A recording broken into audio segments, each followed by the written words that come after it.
வணக்கம் தலைவா, அனைவருக்கும் இனிய வணக்கம். இன்றைக்கி நம்ம இந்த ஒரு வீடியோவில் எதை பற்றி பார்க்க போகிறோம் அப்படின்னு பார்த்தீங்கன்னா, டிஆர்பி மற்றும் பள்ளி கல்வித்துறையில் வந்திருக்க அந்த ஒரு முக்கியமான தகவல்களை பற்றி இந்த வீடியோவில் நாம் இப்போ பார்க்கலாங்க.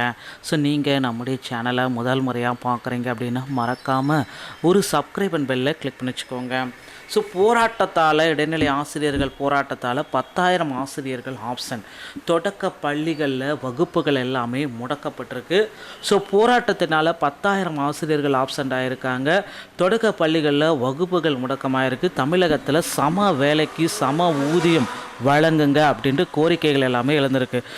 வலியுறுத்தி 10,000க்கும் மேற்பட்ட இடைநிலை ஆசிரியர்கள் வகுப்புகளை புனைத்து போராட்டத்தில் ஈடுபடுவதால் பெரும்பாலான பள்ளிகளில் வகுப்புகள் முடங்குவதாக சர்ச்சைகள் எழுந்துள்ளது.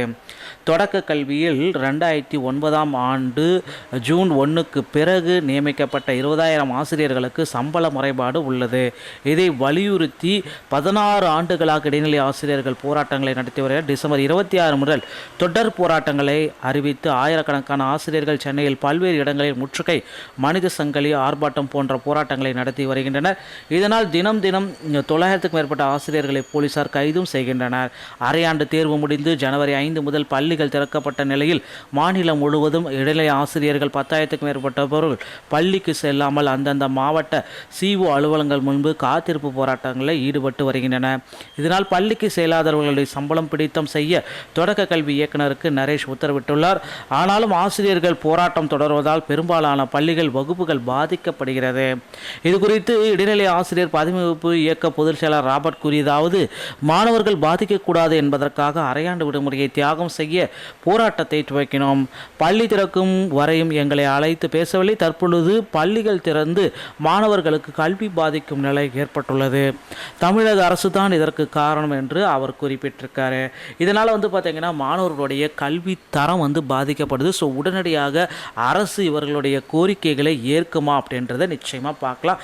கண்டிப்பாக இவர்களுடைய கோரிக்கையை அரசு தரப்புலேருந்து ஏற்பாங்க அப்படின்றத நிச்சயமாக எதிர்பார்க்கலாங்க. அடுத்து நம்ம எல்லாமே எதிர்பார்த்த மாதிரி ஆசிரியர் தகுதி தேர்வுடைய முடிவுகள் எப்பொழுது வெளியிட போகிறாங்க.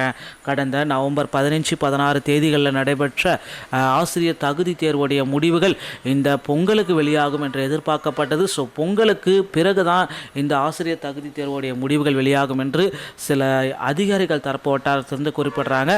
ஆனாலும் ஒரு நாள் இருக்குது. அந்த ஜனவரி 12, 13 நாட்களில் வெளியானால் மட்டும்தான் இந்த ரிசல்ட்டு. இல்லை அப்படின்னா ஜனவரி 19ஆம் தேதி தான் இந்த ரிசல்ட் வெளியாகும் அப்படின்ற மாதிரி சில செய்தி குறிப்புகள் எல்லாமே நமக்கு வந்திருக்கு. ஸோ கண்டிப்பாக எது எப்படியோ ஆசிரியர்களுக்கு ஒரு நல்ல செய்தி வரப்போகுது. அதுக்கு முன்னாடியே பார்த்திங்கன்னா மற்ற மாநிலங்களைப் போல தமிழகத்திலும் 75 மதிப்பெண்கள் எடுத்தால் பாஸ் என்ற அறிவிப்பு ஆசிரியர் தேர்வு வாரியம் விரைவில் வெளியிடும் அப்படின்றத நம்ம நிச்சயமாக எதிர்பார்க்கலாங்க. நீங்கள் எல்லாமே எதிர்பார்த்த மாதிரி இந்த சேனலை அடுத்தடுத்து வீடியோக்கள் அனைத்துமே உங்களுக்கு ரொம்ப மகிழ்ச்சியாக இருக்கும் அப்படின்னு நினைக்கிறேன். இந்த தகவல் உங்களுக்கு பிடிச்சிருந்தால் நீங்கள் நம்முடைய சேனலோடு இணைந்திருங்கள். மீண்டும் ஒரு நல்ல தகவலோடு நான் உங்களை சந்திக்கிறேன். நன்றி, வணக்கம், தேங்க்யூ.